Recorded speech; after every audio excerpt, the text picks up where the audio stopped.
Welcome to Democracy Now!, democracynow.org, the War and Peace Report. I'm Amy Goodman. U.S. health officials said Wednesday they've identified the first case of a coronavirus infection by a person who had not traveled to any of the affected regions of the world nor had known contact with anyone else who did. The case in Northern California came as governments worldwide took increasingly severe measures to stop the transmission of the virus, which causes respiratory trouble and is sometimes fatal. In Saudi Arabia, officials have banned Muslim pilgrims from entering the country to visit the holy cities of Mecca and Medina. In South Korea, the number of coronavirus cases has passed 1,700, making it the largest outbreak outside of China. The U.S. and South Korea Wednesday called off joint military exercises indefinitely. Meanwhile, Japan says the 2020 Summer Olympics are still scheduled to take place in the capital, Tokyo. In the U.S., President Trump has sought repeatedly to dismiss the threat of the virus, tweeting on Wednesday morning, quote, low ratings, fake news, MSDNC, Comcast, and CNN are doing everything possible to make the coronavirus look as bad as possible, including panicking markets, if possible. Likewise, their incompetent, do-nothing Democrat comrades are all talk, no action. USA in great shape, exclamation point. President Trump tweeted, misspelling the word coronavirus. Trump's comments prompted alarm among Congress members, both Democrat and Republican. This is Democratic Congressmember Joe Kennedy of Massachusetts questioning Health and Human Services Secretary Alex Azar on Wednesday.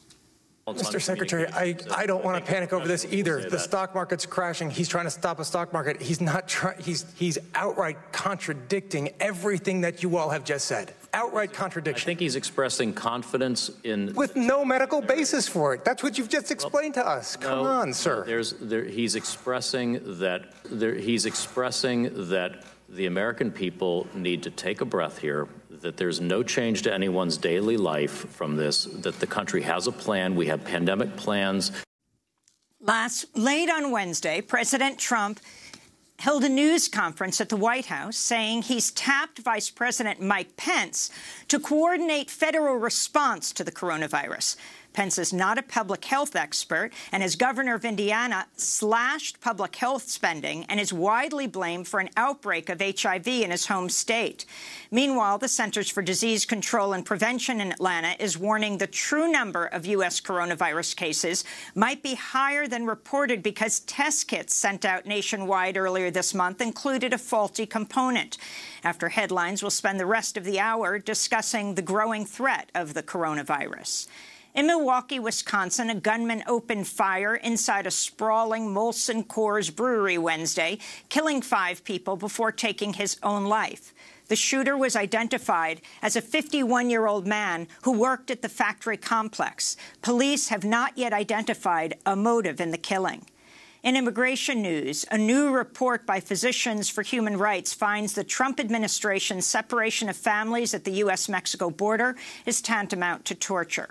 The report studied 17 adults and 9 children separated for about 2 months under Trump's so-called zero-tolerance policy, finding people experience shock, terror, and grief constituting cruel, unusual, and degrading treatment. The report warns of long-lasting effects of family separations, with people put at higher risk of anxiety, depression, psychosis, and addiction, along with higher rates of chronic medical conditions like cardiovascular disease and premature death.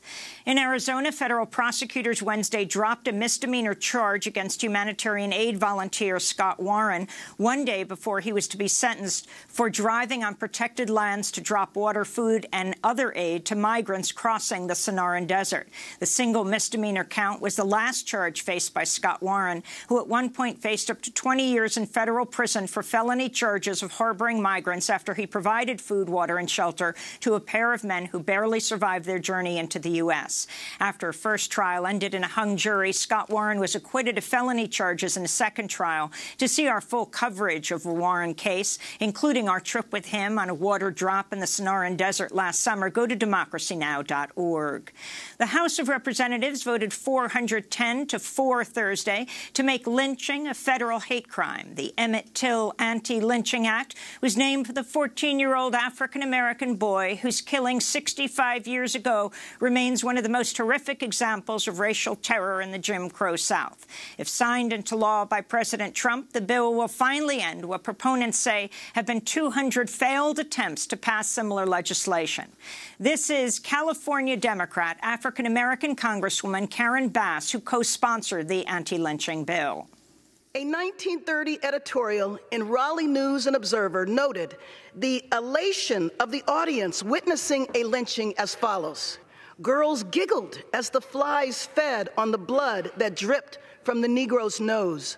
Lynchings were brutal, violent, and savage public spectacles. As I said, they were advertised in newspapers and postcards were sold.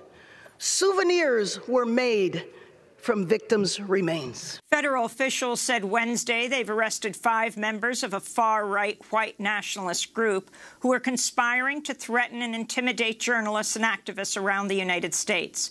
U.S. prosecutors say members of the neo-Nazi group Atomwaffen threatened black and Jewish journalists in Arizona and the Seattle area, while others harassed and threatened an unnamed reporter from ProPublica. The reporter is likely journalist A.C. Thompson, who's written extensively about Atomwaffen and one of its leaders, John Cameron Denton, who was among those arrested on Wednesday. In media news, ABC has suspended veteran correspondent David Wright after a far-right activist published secretly recorded video in which Wright complains about President Trump and corporate control of the mass media. In the 7-minute, highly edited video posted online by the group Project Veritas, Wright is overheard calling himself a socialist who favors national health insurance and stating there are too many billionaires and too big a wealth gap. Wright goes on to say the, quote, commercial imperative is incompatible with news and blasts ABC's parent company, Disney, for cross-promoting its entertainment brands on shows like Good Morning America. Project Veritas is a right-wing group that often sets up sting operations targeting Planned Parenthood, journalists, and activists by recording covert videos and releasing deceptively edited footage. The group's founder, James O'Keefe, was convicted on a misdemeanor charge after he attempted to wiretap the phones of then U.S. Senator Mary Landrieu in 2010. In response to its latest sting operation, media critic Dan Frumkin called Project Veritas loathsome, but said in this case the group had done the U.S. a favor. Frumkin wrote, quote, the group's sneaky surveillance has uncovered someone speaking profound truths about how commercial pressures have skewed corporate media's political news values, not toward making things up, but toward turning it all into shallow, value-neutral entertainment, unquote.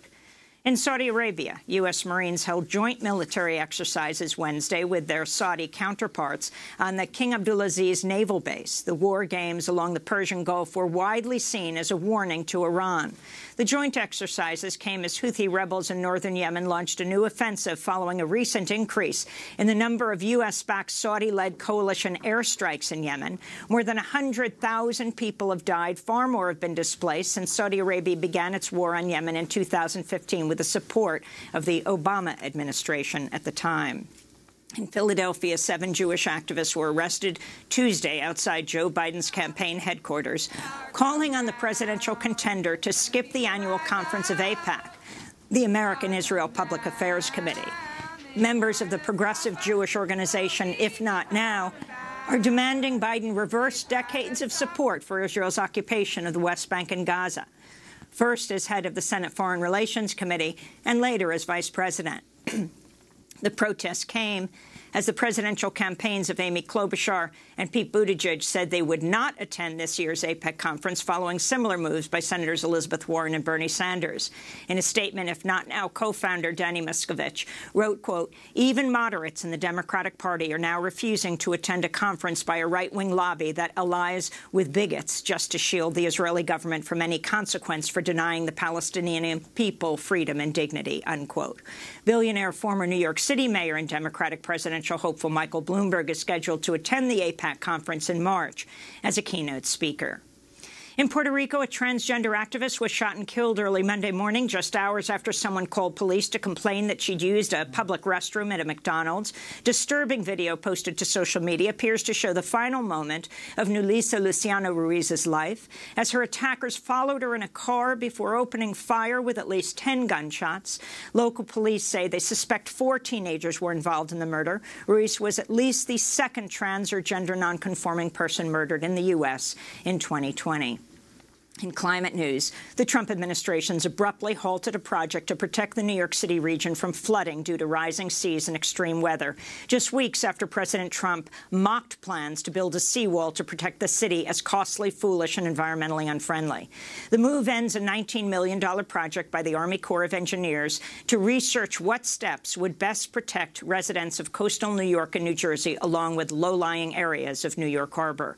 And on Capitol Hill, New York Congressmember Alexandria Ocasio-Cortez read the entirety of the Green New Deal into the congressional record Wednesday, 1 year after she first introduced the historic legislation.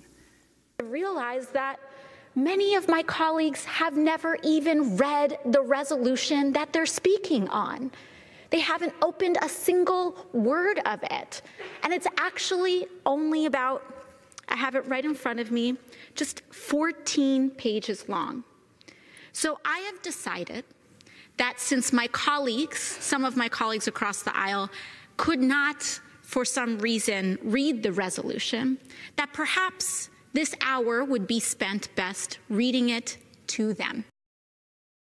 The New Deal seeks to bring the U.S. to net zero greenhouse gas emissions in 10 years while investing in public transit and federal jobs, fully transitioning the U.S. electricity grid off fossil fuels, and codifying indigenous people's rights to prior consent and approval for decisions that affect them. And those are some of the headlines. This is Democracy Now!, democracynow.org, The War and Peace Report. I'm Amy Goodman.